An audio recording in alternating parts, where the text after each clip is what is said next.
तीनों के बारे में पहले जान लेते हैं। अम्ल, क्षार और लवण केमिस्ट्री का पहला चैप्टर है ना। केमिस्ट्री का मतलब साइंस में दूसरा चैप्टर है, लेकिन केमिस्ट्री का पहला चैप्टर। फिजिक्स केमिस्ट्री बस पढ़ेंगे हम लोग इसमें। अम्ल, क्षार और लवण। अम्ल, क्षार और लवण। देखो, अम्ल को कई प्रकार से जानते हैं। स्वाद में क्या होता है, वो खट्टा होता है, और जो जली विलयन में क्या करता है, H+ आयन देता है। जली विलयन में H+ आयन देता है। और लाल लिटमस पेपर को क्या करता है, या नीले को लाल, नीला को लाल करते हैं या लाल को नीला, जल्दी बताओ।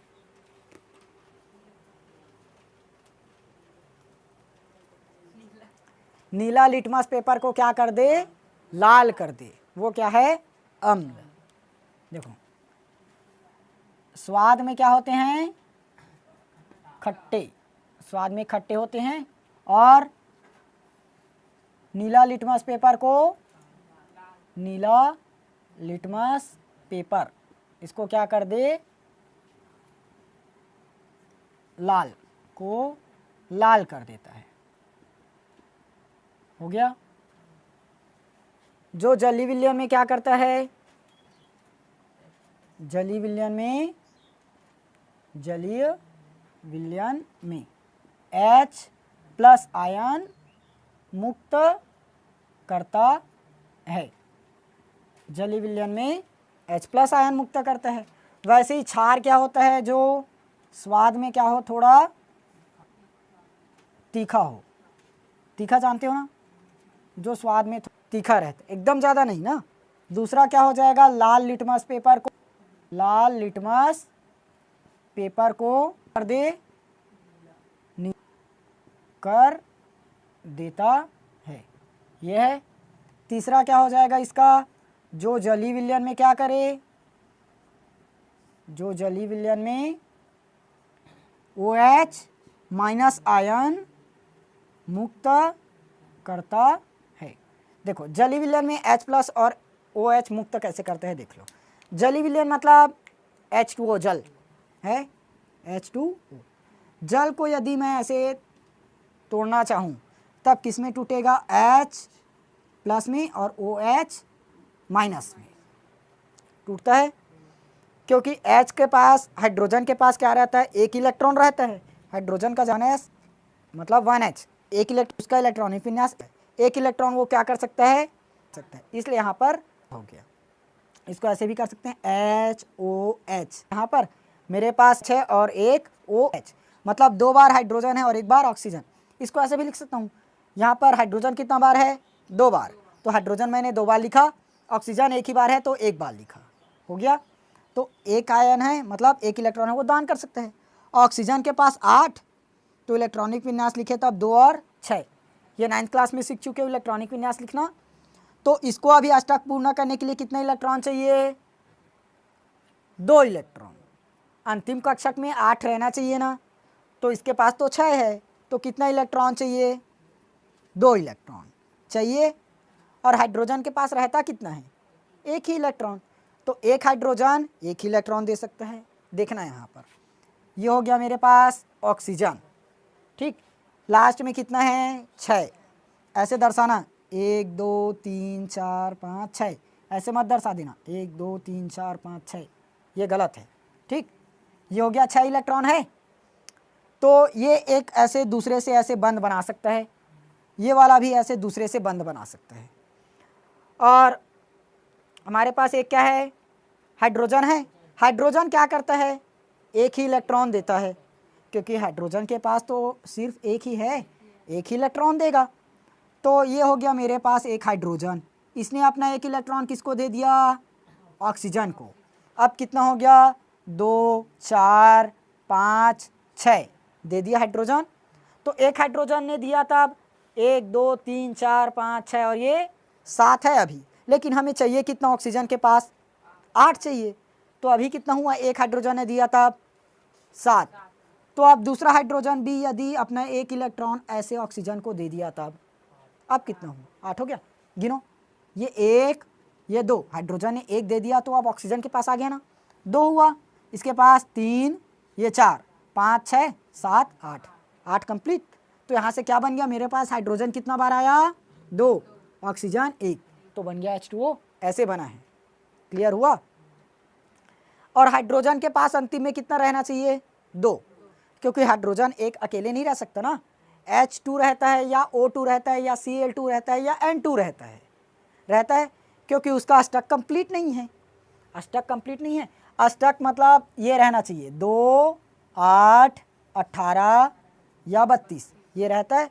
तो अष्टक मतलब खैर इन दोनों को आएगा, या तो 2 रहना चाहिए या 8 रहना चाहिए। तो ऑक्सीजन के पास यदि देखें तब 1, 2, 3, 4, 5, 6, 7, 8, ऑक्सीजन के पास 8 है तो कंप्लीट है। हाइड्रोजन का देखते हैं, हाइड्रोजन के पास 2 तो रहना चाहिए क्योंकि मिनिमम एकदम 2 है, 1 है तो 1 का करीब 2 ही तो होगा, क्या 2 होगा। तो 1 और 2, ऑक्सीजन से 1 इलेक्ट्रॉन ले लिया तो बन गया 2, इससे भी ले लिया तब 2 बन गया। क्या बन गया, H ने अपना क्या किया, 1 इलेक्ट्रॉन दे दिया, किसको, ऑक्सीजन को दिया। फिर यहाँ पर एक H है, इसने भी अपना 1 इलेक्ट्रॉन दे दिया, किसको, ऑक्सीजन को, हो गया। हाइड्रोजन के पास 2 कंप्लीट, यहाँ पर भी हाइड्रोजन के पास 2 कंप्लीट। और ऑक्सीजन में देखो 2 बार ऐसे बिंदु बिंदु पेयर है, इसको पेयर बोलते हैं, युग्मित। तो ये 1, ये 1, ये हो गया। तो अब इसको ऐसे गोले में बंद कर देते हैं ना। इसमें देखो 2 है, इस पर भी 2 है, हाइड्रोजन का और ऑक्सीजन का गिनो, 2, 4, 6, 8, बड़े गोले में 8 है, कंप्लीट है। अब समझ में आया कैसे बना है। अब यहाँ चेक करें तब ऑक्सीजन के पास 1, 2, 3, 4, 5, 6 है, 6, और एक क्या जुड़ गया है मेरे पास, हाइड्रोजन जुड़ा है। मैंने क्या जोड़ दिया, एक बार हाइड्रोजन। अब एक ठो बाकी है, अभी एक बाकी है ना, तो एक के लिए मैंने क्या लगा दिया, माइनस लगा दिया। इस एक को अभी चाहिए तो क्या आया, माइनस। और ये अपना हाइड्रोजन है यहाँ पर, तो इसके पास प्लस लगा दिए क्योंकि 1 इलेक्ट्रॉन देगा अभी। तो हुआ 1 इलेक्ट्रॉन हाइड्रोजन ने दिया है और OH ने 1 इलेक्ट्रॉन ग्रहण किया है। तो जो देता है वो दाता, जो लेता है वो ऋणी। ठीक, जैसे मेरे पास 5 रुपये है, मैंने आप लोगों को दे दिया, तो आप लोग मेरा क्या हो गए, ऋणी, कर्जदार हो ना। अभी मुझे 5 रुपये बाद में तो लौटाओगे, और मैं 5 रुपये दिया हूँ मतलब मैं धनी हूँ, मैं दाता हूँ, मैं कभी ना कभी उसको लूँगा। तो समझ में आया, हाइड्रोजन ने 1 दिया है मतलब वो क्या हो गया, दाता है, और OH ने लिया मतलब वो ग्राही है, ऋणी, तो वो देगा कभी ना कभी। हो गया, समझ में आ गया कैसे बना। तो वैसे ही लवण है, ये समझ में आ गया। जो स्वाद, अम्ल के बारे में जानते हो, अम्ल, इमली, इमली एकदम स्वाद में क्या रहता है, खट्टा, तो स्वाद में क्या हुआ, खट्टा। नीले लिटमस पेपर को क्या कर देगा, लाल। और जली विलयन में क्या करे, H+ आयन दे। अब समझ में आ गया। तो हमारे मतलब परिभाषा जो बोल रहा है उसके अनुसार H+ क्या है, हमारा अम्ल है, और OH- क्या है, क्षार है। पूरा समझ गए, अम्ल और क्षार समझ में आया।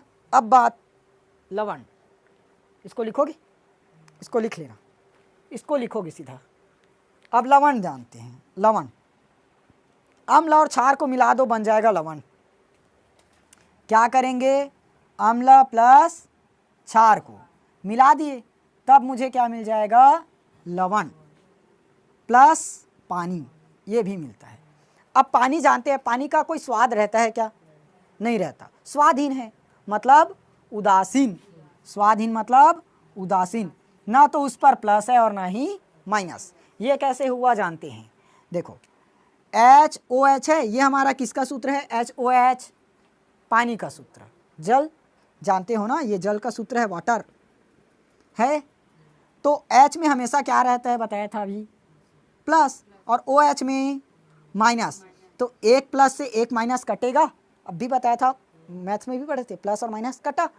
तो अब कट गया मतलब यहाँ पर क्या है, नहीं, प्लस से माइनस कट गया तो क्या बचा, 0। प्लस आयन बचा है क्या, यहाँ माइनस आयन बचा है, नहीं, कुछ नहीं बचा, मतलब 0, और 0 मतलब उदासीन। समझ गए। तो पानी क्या है, उदासीन। तो अम्ल और क्षार की क्रिया कराने पर क्या बना, लवण और पानी। यही क्या है, उदासीनीकरण, मतलब उदासीन हो गया।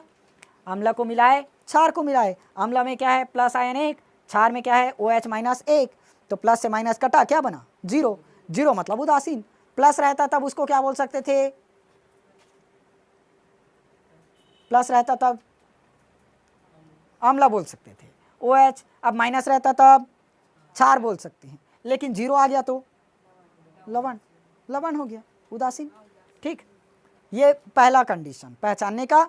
अब दूसरा क्या करेगा, जैसे सब में की हो, लाल लिटमस पेपर को क्या करता है, नीला, लाल लिटमस पेपर को नीला, तो ये लिटमस पेपर को क्या कर देगा, लिटमस पेपर को बैंगनी कर देगा, बैंगनी कर देता है, लिटमस पेपर को बैंगनी कर देता है। ठीक,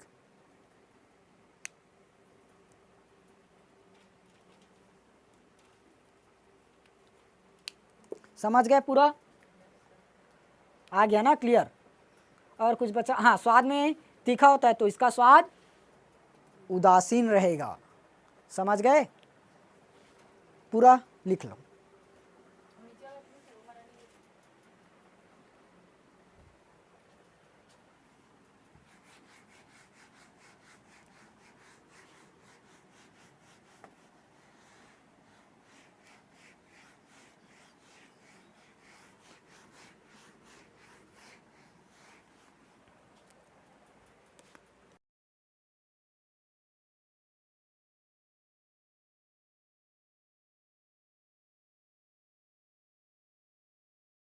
देखते हैं अब अम्ल के रासायनिक गुण, अम्ल के रासायनिक गुण, अम्ल के रासायनिक गुण, ऐसे ब्लैक पेन से हेडिंग करोगे। पहला है क्षार धातुओं से क्रिया, नहीं, पहला है धातु के साथ क्रिया, धातु के साथ क्रिया। देखो हमारे पास कोई अम्ल है, हमने क्या किया, उसको धातु के साथ क्रिया करा दिया, तब क्या बनेगा वही बताना है। कराते हैं, अम्ल प्लस किससे क्रिया कराया, अम्ल की धातु से, तब क्या बनेगा, विषैला पदार्थ बन जाता है। इसमें हाँ, लवण प्लस हाइड्रोजन बनता है, लवण प्लस हाइड्रोजन, इसको लिख लोगे ना। अम्ल की धातु के साथ क्रिया करने पर लवण तथा हाइड्रोजन बनता है। जैसे ये तो बहुत किए होंगे, C+O2 लिखते हैं और क्या बनता है, CO2 बनता है। तो क्या लिखते हैं, कार्बन की ऑक्सीजन के साथ क्रिया करने पर कार्बन डाइऑक्साइड बनता है, लिखते हैं। तो वैसे ही अम्ल की धातु के साथ क्रिया करने पर लवण तथा हाइड्रोजन बनता है, इसको यहाँ लिख लोगे, वही लिखना, अम्ल की धातु के साथ क्रिया करने पर लवण तथा हाइड्रोजन बनता है, इसको कंप्लीट कर लोगे। ठीक, मैं सिर्फ समझा देता हूँ, ये हो गया, इतना बनेगा। अब एग्जाम्पल लेते हैं, काटो एग्जाम्पल लिए, अम्ल हम लोग जानते हैं HCl ले लेते हैं, HCl, और धातु ले लेते हैं, धातु हमारे पास कोई भी धातु है, मान लो सोडियम धातु ले लेते हैं, Na ले लिए, इसको बनाते हैं, लवण बनेगा तो NaCl। देखो अब भी बताया था H में क्या रहेगा, प्लस आयन, और Cl में माइनस, क्योंकि ये हो गया H एक इलेक्ट्रॉन दान करता है और Cl एक इलेक्ट्रॉन ग्रहण करता है। क्लोरीन का 17 होता है ना, जानते हो, 2 1 2 3 4 5 6 और ये 7, 17 क्लोरीन, मतलब 2 और 8 और 7 हो गया, 8 2 7 और 7 17, 8 2 10 और 7 17, 17 हुआ। तो अंतिम में कितना आया, 7, 2 4 6 और 1 7। और हाइड्रोजन के पास एक रहता है, तो हाइड्रोजन ने क्या किया, एक इलेक्ट्रॉन दिया, किसको, क्लोरीन को। तो हाइड्रोजन में क्या आया, प्लस, और क्लोरीन में माइनस, एक लिया इसलिए, तो यहाँ हाइड्रोजन प्लस है और क्लोरीन माइनस है, क्योंकि हाइड्रोजन ने एक दिया है, क्लोरीन ने एक लिया है। तो बताया था जो देता है वो धनी प्लस, जो लिया वो ऋणी माइनस। और सोडियम हमेशा प्लस में रहता है, सोडियम का भी जानते हो, सोडियम का कितना रहता है 11, 2 8, 8 और 2 10, फिर 1, तो 1 बचा, सोडियम के पास सिर्फ 1 है, तो सोडियम भी 1 इलेक्ट्रॉन दान करेगा। समझ गए? तो अब प्लस वाले को माइनस के साथ ला लो और प्लस को माइनस के साथ, माइनस को प्लस के साथ। यहाँ क्या है, प्लस को पहले लेना, Na हुआ Na, इसके साथ क्या आएगा माइनस वाला Cl, बन गया लवण, प्लस हाइड्रोजन, हाइड्रोजन तो अकेले नहीं रहता बताया था, H2 रहेगा। क्यों? क्योंकि हाइड्रोजन एक ही रखता है लेकिन कंप्लीटेड रहना है ना, तो एक हाइड्रोजन के पास एक, दूसरा हाइड्रोजन से क्रिया कर लिया, क्या बन गया H2 बना। अब यहाँ से देखो हाइड्रोजन कितना है 2 बार, लेकिन यहाँ पर हाइड्रोजन एक ही बार है तो इसको 2 बनाना पड़ेगा। बनाएं? अब 2 बनाने से मेरे पास क्लोरीन भी क्या हो गया 2 हो गया, तो यहाँ पर मुझे क्लोरीन भी 2 करना पड़ेगा। अब क्लोरीन 2 करने से सोडियम भी 2 हो गया, तो इसको सोडियम को भी 2 करना पड़ेगा। अब सब संतुलित है, देखो हाइड्रोजन 2 बार है, यहाँ भी हाइड्रोजन 2 बार है, क्लोरीन 2 बार है, यहाँ भी 2 बार है, यहाँ भी 2 बार क्लोरीन हो गया। सोडियम यहाँ 2 बार है, यहाँ भी सोडियम 2 बार है। क्लियर हुआ? एक चीज़ और बनता है, ये तो हुआ पहला, ठीक। दूसरा इस चीज का है, अम्ल की क्रिया धातु से कराओगे तो एक और बनता है विषैला पदार्थ, विषैला पदार्थ ये भी बनता है। देखो अचार को जानते हो, अचार में क्या रहता है अम्ल, अम्ल रहता है ना, तो अचार को हमेशा शीशे के बर्तन में रखते हैं ना, बर्नी, बर्नी, बर्नी जानते हो, उसी में रखते हैं। धातु के बर्तन में क्यों नहीं रखते? जैसे ऐसे ही रहता है ना धातु, घर में कोई भी धातु है तो धातु के बर्तनों में क्यों नहीं रखते? क्योंकि अचार में क्या होता है अम्ल होता है, और अचार अम्ल, अम्ल क्या करता है धातु के साथ क्रिया करके विषैला पदार्थ बना लेता है, जो कि नुकसानदायक है। अब विषैला पदार्थ को खाओगे तो होगा ही काम। हुआ? समझ में आया? अम्ल क्या करता है धातु के साथ क्रिया करके विषैला पदार्थ बनाता है, इसलिए अचार को कभी भी तांबे या एल्यूमिनियम के बर्तन में नहीं रखते, क्योंकि तांबा भी हमारा क्या है धातु, एल्यूमिनियम भी धातु है, तो एल्यूमिनियम या तांबा अम्ल से क्रिया करके क्या बना देगा विषैला पदार्थ बना देगा, क्योंकि अचार में क्या रहता है अम्ल, खट्टीला। समझ गए? ये मोस्ट इंपॉर्टेंट क्वेश्चन है, अचार को तांबे या एल्यूमिनियम के बर्तनों में क्यों नहीं रखा जाता?